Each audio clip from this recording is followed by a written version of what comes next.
proceeding and follow the instructions given out by the crew. I also remind passengers children must be kept accompanied at all times and that the company operates a strict no smoking policy aboard all its vessels. It does include the cigarettes. Those of you sat outside, please do not stand on the seats or lean over the safety rails. Downstairs, please do not lean out the windows. In addition to the previous announcement, please be advised that in line with the current UK government regulation, it is a legal requirement that passengers must wear face coverings at all times aboard this vessel. Please be aware the government has granted exemptions to certain categories of passengers for whom wearing a face covering may be challenging, and the crew's details of these exemptions. Please respect the rights and privacy of any fellow passengers revealing themselves on these exemptions.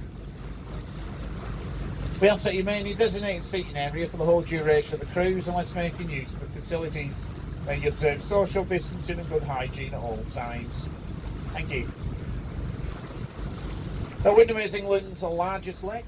It is 10.5 miles long, 1 mile wide, its widest point, 220 feet deep, that's 67 metres, up in the northern basin. Now over to our left you can see Belle Isle. This is the largest island upon the lake, 1/4 mile long and has the historic roundhouse upon it. We're going to see the roundhouse later on in our cruise. The 3 islands over to our right, the first one's Henholm, the second one's Ladyholm and the third one's Roughholm. If you have a look at Ladyholm, you'll be able to see there's some cormorants roosted in the trees. Well, these eat a lot of fish. It makes the droppings very acidic. Strips the bark and leaves off the trees, eventually killing them. They're responsible for a lot of damage around the lake.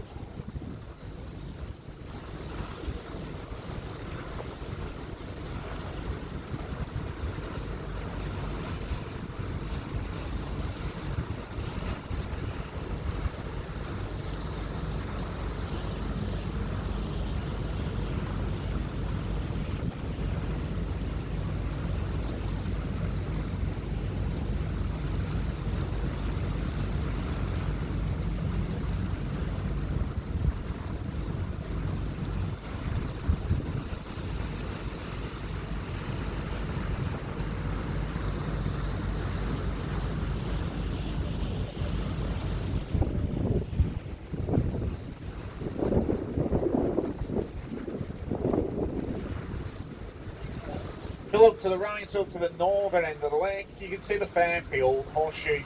This was once the seat of the glacier that carved out Windermere 12,500 years ago.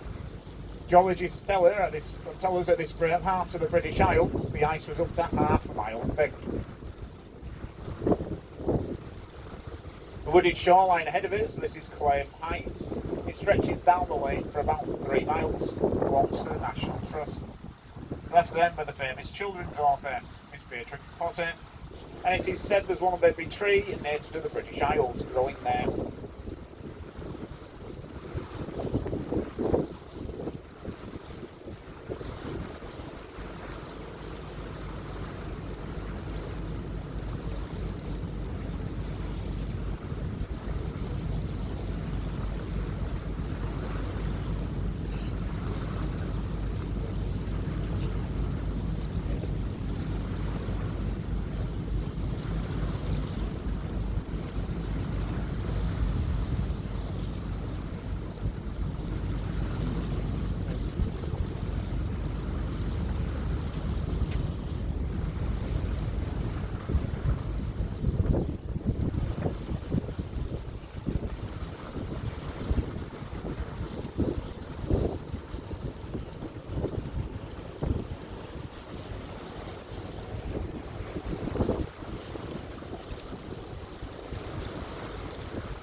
Over to the left, you'll be able to see the second largest island upon the lake.